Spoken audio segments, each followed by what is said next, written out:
Hi friends, welcome to my channel. இது வந்து யூஸ்ஃபுல்லான வீடியோ. இப்போ கார்த்திகை தீபம் வருது. இப்போ நம்ம வீட்டில் நிறைய பழைய அகலும் வச்சுருப்போம். அதே மாதிரி புது அகல் விளக்கும் வாங்கியிருப்போம். அதை எப்படி வந்து நம்ம வந்து க்ளீன் பண்ணுறது இல்லைங்களா, அந்த எண்ணெய் பிசுக்கெல்லாம் எப்படி போகிற மாதிரி க்ளீன் பண்ணுறது அப்படிங்கிறதுக்கு ஒரு சுலபமான முறையில் இங்கே பார்த்திங்கன்னா, நான் வந்து இதில் வந்து இட்லி பாத்திரத்தில் தண்ணி வச்சுக்கோங்க. அதுக்கு மேலே தட்டு வச்சுக்கோங்க. தட்டுக்கு மேலே நீங்கள் வாழை இலை போட்டாலும் உண்டு. நான் வந்து மணி பிளான்ட் இலை போட போகிறேன் நான். இல்லை நீங்கள் அப்படியே அந்த தட்டு மேலேயும் விளக்க வச்சுக்கலாம். காமிக்கிறேன் பாருங்கள். 3 இலை நான் வச்சுருக்கேன்.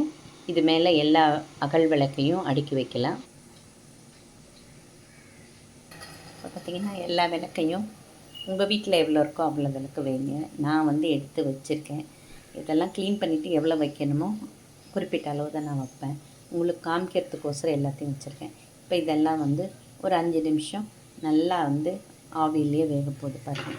இந்த கொதிக்கிற தண்ணியிலேயே அது எப்படி ஆகி திரும்ப வந்து அதோட க்ளீனிங் எப்படி இருக்குதுன்னு பார்க்கலாம். பாருங்கள், முடிஞ்சிருச்சு. இப்போ எப்படி இருக்கு பாருங்கள் அதோட இது. இப்போ வந்து ஒரு கிண்ணத்தில் வந்து நான் தண்ணி எடுத்திருக்கேன். இந்த தண்ணிக்குள்ளே சர்ஃபை போட்டுடலாம். இப்போ நான் ஒரு ஸ்பூனுக்கு மேலே ஒரு ஸ்பூன் தான், ஒரு ஸ்பூனுக்கு அளவுக்கு சர்ஃப் போட்டிருக்கேன் பவுடரை. இப்போ என்ன பண்ணலாங்கிறீங்கன்னா, நல்லா இதை மிக்ஸ் பண்ணிவிட்டு பாருங்கள், நல்லா வந்து கலந்துட்டேன், தண்ணியோடு கலந்துட்டு இப்போ வச்சுருக்கோம் இல்லைங்களா அந்த அகல் விளக்கெல்லாம் இதில் போட்டுடலாம். பாதி அளவு போட்டிருக்கேன், மீதி அப்படியே வச்சுருக்கேன். நீங்கள் அப்படி நிறையா போடுறதா இருந்தால் கொஞ்சம் நிறையா வந்து சர்ஃபு பவுட்ரை கலந்து தண்ணியில் நல்ல தண்ணி எடுத்துக்கோங்க. கலந்து வச்சுட்டு அதுக்கப்புறம் வந்து தண்ணிக்குள்ளே இதெல்லாம் முக்கிடுங்க. முக்கிட்டிங்கன்னா ஒரு 5 நிமிஷம் கழித்து எடுத்து பார்த்திங்கன்னா இந்த ப்ரெஷ்ஷால் நம்ம நல்லா அப்படியே வச்சு க்ளீன் பண்ணிக்கலாம். க்ளீன் பண்ணிவிட்டு அப்படியே தொடச்சிட்டோம்னா நல்லா புதுசு மாதிரி ஆகிடும். காமிக்கிறேன் பாருங்கள், எல்லாமே வந்து நான் வந்து கழுவிட்டேன். இதில் மட்டும் உங்களுக்கு கழுவி காமிக்கிறேன். இதை இப்படி வச்சுக்கோங்க. இதை நல்லா ப்ரஷ் பண்ணிட்டேன். ஒரே கையில் எல்லாம் பண்ண முடியாதனால உங்கள்கிட்ட காமிக்கிறேன். நல்லா தேய்ச்சிட்டேன் பாருங்கள். இதை வந்து அவ்வளோதான். இதை இப்போ கழுவி எடுத்துடலாம். எல்லாத்தையும் எடுத்துட்டோம். இப்போ எல்லாத்தையும் நான் கழுவுறதுக்கு போட்டிருக்கேன். அதே சர்ப்பு தண்ணியிலே கழுவ போட்டேன். மீதியும் அதிலே போட்டிருக்கேன். இது கழுவுனோன்னே எல்லாத்தையும் ஒன்றா காமிக்கிறேன் பாருங்கள். எல்லாம் கழுவிட்டேன். ஒரு சில விளக்கெல்லாம் இன்னும் துடைக்கலை, மீதி எல்லாம் துடைச்சிட்டேன். கொஞ்சம் விளக்கு துடைச்சி வச்சுருக்கேன். இதை வந்து எப்படி வந்து நம்ம வந்து புது விளக்கு மாதிரி நம்ம காமிக்கலாம் அப்படின்னா, பாருங்கள், செம்மண் கொஞ்சம் வாங்கியிருக்கோம் இல்லைங்களா, எல்லார் வீட்லேயும் செம்மண் இருக்கும். இந்த செம்மண்ணை என்ன பண்ணணும், கொஞ்சமாக தண்ணி விட்டு கலந்துக்கலாம். செம்மண்ணை வந்து கொஞ்சமாக எடுத்து தண்ணி விட்டு கலந்துக்கலாம். இப்படி கலந்துட்டு இந்த குட்டி குட்டி ப்ரஷ் எல்லார் வீட்லேயும் இருக்கும். குழந்தைங்கள்லாம் இருப்பாங்க, படிக்கிற குழந்தைங்க.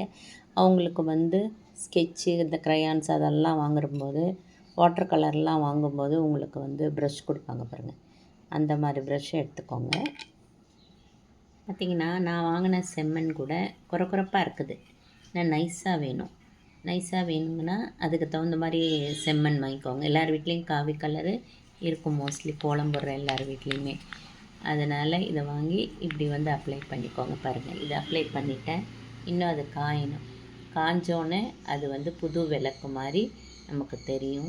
இருங்க, எல்லாத்தையும் அடிச்சிட்டுருக்காங்க. ஒரு சில விளக்குகளுக்கு இந்த காவியை அடிச்சிட்டுருக்காங்க. இப்படி திருப்பிட்டு இது மேலே அப்படி அடிச்சிடலாம்.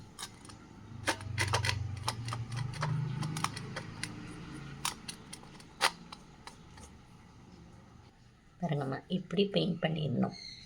காவியை நல்லா அடிச்சிட்டோம். இது வந்து புது விளக்குனால இதுக்கு பண்ணலை, நான் மிதிக்கெல்லாம் அடிச்சிட்டேன். எப்படி இருக்குது பாருங்கள் இல்லைங்களா. இது கொஞ்சம் காய விட்டுறலாம். பார்த்திங்கன்னா, இந்த மாதிரி விளக்கு தான் இப்போ கடையில் கிடைக்கிது. நீங்கள் வந்து திரியை வந்து எண்ணெயில் டிப் பண்ணிடணும். கொஞ்சமாக விளக்கில் எண்ணெய் ஊற்றிட்டு மீதிக்கு தண்ணியை ஊற்றிட்டிங்கன்னா அது வந்து எண்ணெய் இருக்கிற வரைக்கும் அப்படியே எரிஞ்சிக்கிட்டே இருக்கும். அந்த தண்ணியிலேயே அது எரிஞ்சிட்ருக்கும். ஏன்னா அந்த திரியில் எண்ணெய் இருக்குது இல்லைங்களா, அந்த திரி எவ்வளோ நேரமானாலும் அப்படியே எரிஞ்சிட்ருக்கும். இது வந்து ஒரு சிலர் வந்து எண்ணெயை மிச்சப்படுத்துறதுக்கோசரம் செய்கிறாங்க. இந்த வீடியோ பிடிச்சிருந்ததுன்னா லைக் பண்ணுங்கள், ஷேர் பண்ணுங்கள், சப்ஸ்கிரைப் பண்ணுங்கள்.